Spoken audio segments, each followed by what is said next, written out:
جی یہ بھائی نے پوچھا کہ ہم ٹھیک ہے چلو ایک امام کو فالو کریں، لیکن ضرورت کیوں پیش آئی کہ یہ امام حنیفہ نہ اور یہ امام شافعی، یہ ضرورت کیوں پیش آئی؟ میں آپ کو اس کی وجہ بتاتا ہوں. دیکھو نبی صلی اللہ علیہ وسلم کے دور میں قرآن نازل ہوا، مختلف چیزوں پہ لکھا گیا. وہ جس صحابہ کو جو آیت ملتی تھی نا، وہ کوئی کھجور کے چمڑے پہ لکھ لیا کرتے، کوئی ہڈی پہ لکھ لیا کرتے.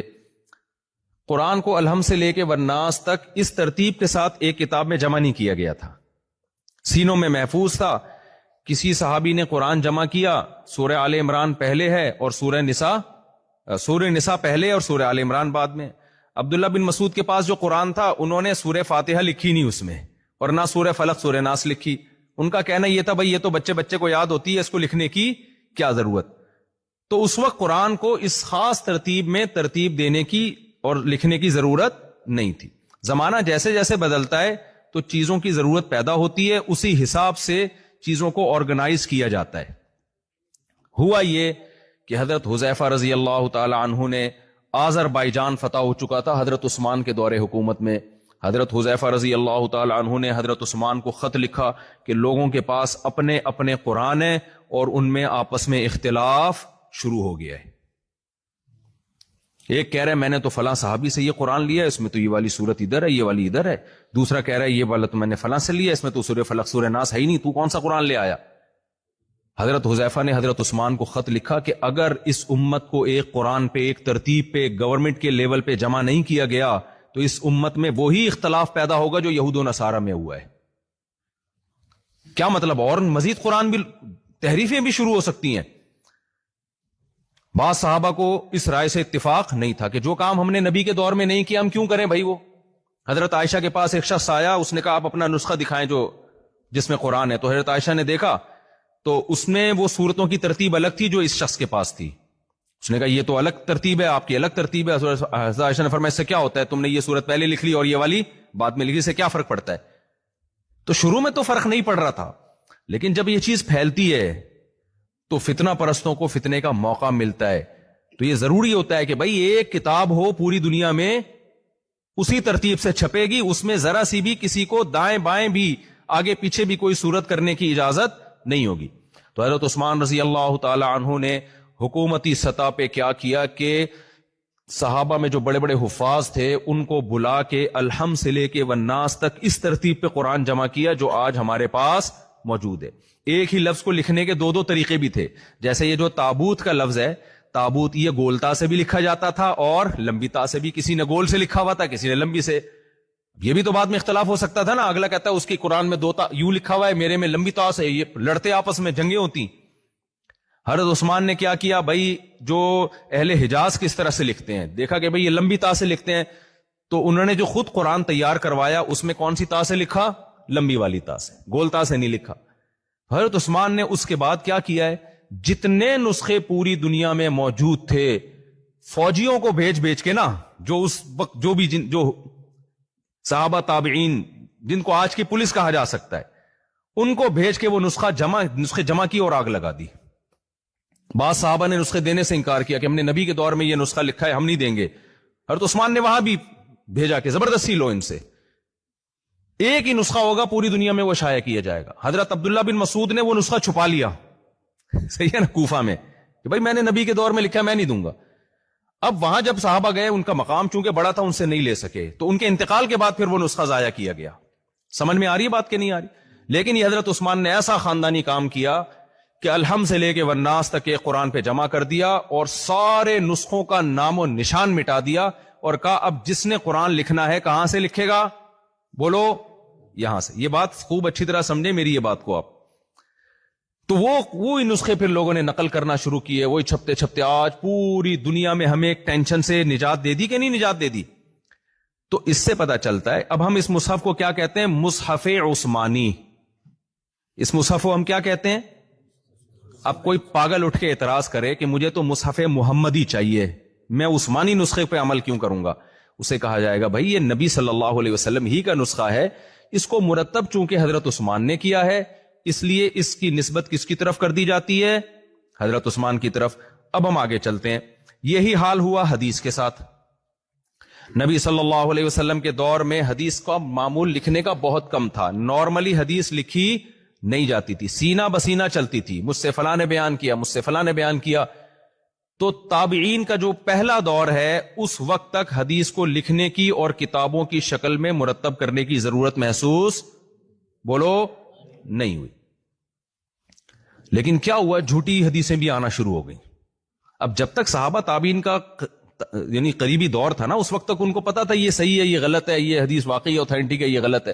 لیکن جب اسلام پوری دنیا میں پھیلا ہے, افریقہ تک چلا گیا, فرانس تک چلا گیا, آپ اندازہ لگاؤ, یورپ تک چلا گیا, اس وقت پھر ایسے لوگوں کو نہیں چھوڑا جا سکتا تھا. تو عمر بن عبد العزیز نے خط لکھا, بڑے محدث کے نام, انظر ما کان من حدیث رسول اللہ, بھائی نبی صلی اللہ علیہ وسلم کی جو بھی حدیث ہے ان کو ریٹن فارم میں لے کر آنا شروع کرو. اب حدیث کس میں ہوگی؟ کتابوں کی شکل میں ہوگی. کتابوں کی شکل میں حدیثیں مدون ہوئی. پھر اس کے بعد جھوٹے راوی آئے, کسی نے کیا بیان کیا, کسی نے کیا, محدثین نے کہا بھائی راویوں پہ الگ سے کتابیں لکھی جائیں گی کہ کون صحیح ہے کون ضعیف ہے. پوری کتابیں اسماء الرجال کی لکھی گئیں. آج وہ کتابیں الحمدللہ ہمارے درمیان موجود ہیں. اب کوئی اٹھ کے اعتراض کرتا اس کی ضرورت کیا تھی اتنی موٹی کتابیں لکھنے کی؟ نبی کے دور میں تو یہ کتابیں موجود نہیں تھیں. نبی کے دور میں تو نہ بخاری تھی نہ مسلم تھی. میں تو نبی کی حدیثیں کو مانوں گا, بخاری کی حدیثوں کو نہیں مانوں گا. تو اس کا مطلب وہ امت میں کیا پھیلا رہا ہے؟ فتنہ پھیلا رہا ہے کہ نہیں پھیلا رہا؟ بھائی یہ وہی حدیثیں ہیں جو مرتب ہو کے آگے, جب آ گئی ہیں تو ابھی نہیں کو فالو کرنا پڑے گا. اب آپ کوئی نئی چیز نہیں لا سکتے. تیسری چیز ہوتی ہے فقہ. فقہ کسے کہتے ہیں؟ قرآن اور حدیث سے جو حلال و حرام کے مسائل اخذ کیے جاتے ہیں, یہ جائز ہے, یہ ناجائز ہے, یہ سنت ہے, یہ حرام ہے, یہ حلال ہے, یہ سنت مؤکدہ ہے, یہ غیر مؤکدہ ہے, یہ مکروہ ہے, یہ مکروہ تحریمی ہے. یہ سارے جو مسائل ہیں نا, یہ قرآن و سنت سے نکال کے امت کے سامنے پیش کرنا, اس عمل کو کیا کہا جاتا ہے؟ فقہ. تو صحابہ کے دور میں جیسے قرآن شروع میں مدون نہیں تھا, حدیث نہیں تھی, تو اسی طرح فقہ بھی مرتب نہیں تھا.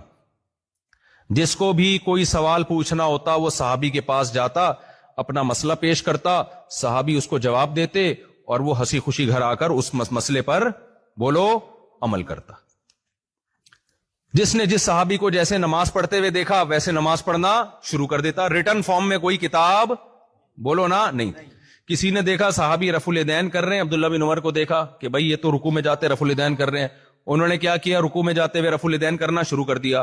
عبداللہ بن مسعود کوفہ میں تھے, حضرت علی بھی کوفہ میں تھے, وہاں کوفہ والے لوگوں نے حضرت علی اور عبداللہ بن مسعود کی نماز دیکھی, انہوں نے دیکھا کہ یہ تو رکوع میں جاتے ہوئے رکوع سے اٹھتے ہوئے رفع الیدین نہیں کرتے. انہوں نے کیا کہا کہ بھائی ہم نے کیا کرنا ہے, اسی کو فالو کیا. انہوں نے رفع الیدین بولتے کیوں نہیں کیا. لیکن دونوں میں سے کسی نے بھی ایک دوسرے پہ طنز نہیں کیا, نہ مناظرے ہوئے اس پر ان کے بڑے جیسے ہوتے ہیں آج کل. لیکن یہ سلسلہ زیادہ عرصہ چلنا نہیں تھا. اس کو بھی کتابوں میں مرتب کرنے کی بولو نا ضرورت تھی.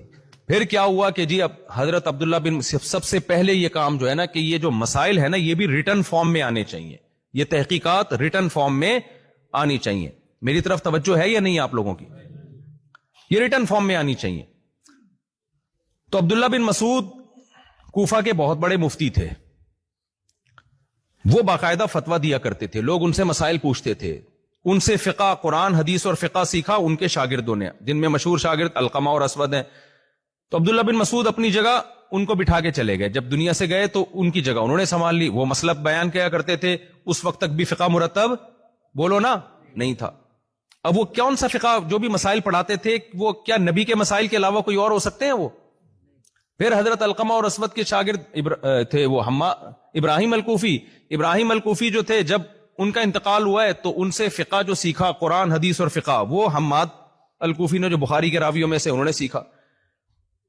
وہ لوگوں کو جب لوگ ان کی مسند پہ بیٹھ جاتے, جو مسئلہ آتا لوگ پوچھتے, وہ قرآن و سنت کی روشنی میں بتا دیتے. وہ یہ نہیں کہتے کہ قرآن حدیث لے جاؤ خود ہی تحقیق کرو. لوگ کہتے بھائی آپ کی زیادہ تحقیق ہے تو ہم آپ سے اس لیے تو پوچھنے آ رہے ہیں, ہم آپ سے پوچھنے آ رہے ہیں, آپ کی زیادہ تحقیق ہے, آپ نے بڑے بڑے تابعین کی صحبت اٹھائی ہے. تو حماد الکوفی کے انتقال کے بعد ان کے خاص شاگرد تھے امام ابو حنیفہ. ان کی مسند پہ کون بیٹھے؟ امام حنیفہ. تو امام حنیفہ نے صرف یہ نہیں کیا کہ بھئی لوگوں کو مسائل بتاؤ, بلکہ ان کی ضرورت گئی کہ اب اس کو مرتب کرنے کی, کتابی شکل میں لانے کی بولو ضرورت ہے. بھئی کب تک ایسے سلسلہ چلے گا؟ ایسے تو دین میں تحریف شروع ہو جائے گی کہ نہیں ہو جائے گی؟ تو اس کام کا سب سے پہلے بیڑا امام حنیفہ نے اٹھایا. تو امام حنیفہ کے دو مشہور شاگرد ہیں، ابو یوسف اور امام محمد. امام محمد نے 6 کتابیں لکھ دی، وہ آج تک الحمدللہ موجود ہے. تو کتنا پرانا سلسلہ ہے کہ نہیں ہمارا، ہے بھائی؟ تو وہ بہتر ہے یا آج کل کے اسکالرز بہتر ہیں؟ وہ 6 کتابیں لکھ دی، کتاب الوضو، کتاب الغسل، کتاب الجنائز، کتاب الصلاۃ، کتاب الزکاۃ، کتاب القضاء، ججز کے حکام، کتاب الحدود، کوئی چیز چھوڑی نہیں ہے اس میں. ادھر مدینہ میں تھے امام مالک، وہ بہت بڑے مفتی تھے، تابعین کے شاگردوں میں ان کا شمار ہوتا تھا، پوری دنیا سے لوگ ان سے علم حاصل کرنے کے لیے آتے. انہوں نے بھی فقہ کو مرتب کیا، موطا امام مالک تھی، اور اس کے بعد ان کے شاگردوں نے ان کے مسائل پر کیا پورا مجموعہ المدونۃ الکبریٰ وغیرہ جیسی دوسری کتابیں لکھی. تو وہ فقہ بھی کیا ہو گیا، اس میں چند مسائل میں ان کا امام ابو حنیفہ سے اختلاف تھا. یہ اختلاف بری چیز نہیں ہے، یہ صحابہ کے درمیان بولتے کیوں نہیں بھائی موجود تھا. بہت سے مسائل سیم تھے، کچھ مسائل میں کیا تھا ان کا امام حنیفہ سے اختلاف. امت نے کہا کوئی بات نہیں، یہ بھی برحق امام ہے. اب ان کا جب فقہ مرتب ہو گیا تو بہت سارے لوگوں نے اس کو فالو کرنا شروع کر دیا. امام ابو حنیفہ کے شاگرد تھے امام محمد، ان کے شاگرد تھے امام شافعی محمد ابن ادریس جن کا نام تھا. یہ قریشی بھی تھے، ہاشمی بھی تھے. ان کا نسب 2-3 پشتوں میں نبی صلی اللہ علیہ وسلم کے نسب سے جا کے ملتا ہے. تو یہ امام محمد کے شاگرد تھے، خود بھی بہت بڑے عالم تھے. انہوں نے کیا کیا، ان کا بھی فقہ مرتب ہوا. یہ بھی لوگوں کو مسائل بتایا کرتے تھے، لوگ ان سے پوچھتے تھے. انہوں نے کتاب الام کے نام سے ایک پوری کتاب لکھ دی امام شافعی رحمۃ اللہ علیہ نے، کہ بھئی اس کو ریٹن فارم میں لانے کی ضرورت. ان کی ڈیبیٹ ہوتی تھی امام محمد کے ساتھ جو امام حنیفہ کے شاگرد تھے، بہت زیادہ ڈیبیٹ. بہت سے مسائل میں ان کا اتفاق ہو گیا، وہ بھی لکھ لیے، اور کچھ مسائل میں ان کا امام محمد سے اختلاف رہا. لیکن اس اختلاف کے باوجود زندگی بھر یہ امام محمد کا احترام کرتے رہے اور کہتے رہے کہ اگر محمد ابن حسن یعنی ابو حنیفہ کے شاگرد امام محمد نہ ہوتے کنت کسائر الناس، تو لوگ مجھے امام شافعی کے نام سے یاد نہیں کر، میں عام لوگوں کی طرح ایک آدمی ہوتا. اور پھر کہتے ہیں میں نے ان سے بہت علم حاصل کیا ہے. اور یہ بھی کہا کرتے تھے کہ میں نے بھاری جسم والوں میں محمد ابن حسن سے زیادہ ذہین کوئی نہیں دیکھا. عام طور پہ جو بھاری جسم کے لوگ ہوتے ہیں غبی ہوتے ہیں، کہتے ہیں بھاری جسم تھا لیکن انتہائی ذہین تھے. کہیں بھی نہیں ہے کہ ایک چینل بنا کے ان کے خلاف مناظرے بازی شروع کر دی ہو. امام شافعی رفع الیدین کے قائل تھے، امام محمد جو ان کے استاد سے وہ رفع الیدین کے قائل بولو نہیں تھے. لیکن امام شافعی کو دنیا ان سے مسائل پوچھتی تھی تو انہوں نے کہا بھائی اس کو کس میں لے آؤ، ریٹن فارم میں. امام شافعی کے شاگرد ہیں امام احمد ابن حنبل، انہوں نے بھی وہ بھی مرجع خلائق تھے، لوگ ان سے مسائل پوچھا کرتے تھے، آیا کرتے تھے، لوگ ان پہ اعتماد کیا کرتے تھے، ان کا تقوی ان کی للہیت مشہور تھی. انہوں نے بھی کیا کیا، ان کے شاگردوں نے ان کے اقوال کو ریٹن فارم میں جمع کرنا شروع کر دیا، کتاب الوضو سے لے کر کتاب الحدود تک ہر طرح کے مسائل. تو ان چاروں اماموں کی بہت ساری چیزیں سیم تھیں، کچھ چیزوں میں 2 کا اختلاف 2 ایک طرف، کچھ میں 3 ایک طرف 1 ایک طرف، اور کچھ میں بہت سارے مسائل میں تو چاروں کیا ہو گئے، بولو نا، متفق. ایک اور امام تھے اسحاق راہوے، ان کو زیادہ فالو نہیں کیا گیا. ان کا فقہ مرتب ہوا لیکن شاید دلائل کی دنیا میں زیادہ مضبوط نہیں تھا تو وہ چلا نہیں زیادہ. تو بالآخر 1000 سال سے زیادہ اس امت پر ایسا وقت آیا کہ بھئی ریٹن فارم میں، مرتب فارم میں یہ 4 قانون ہی ہیں جو ہیں کس کے، نبی صلی اللہ علیہ وسلم کے.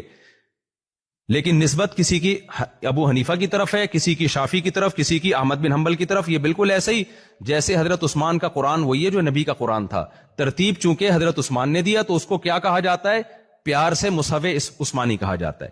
تو امام حنیفہ نے جو مسائل مرتب کیے وہ بھی قرآن حدیث سے، امام شافعی نے جو مرتب کیے وہ بھی قرآن و حدیث سے. تو جو امام ابو حنیفہ نے مرتب کیے ان کے شاگردوں نے، اس کو پیار سے کیا کہا جاتا ہے، فقہ حنفی کہا جاتا ہے.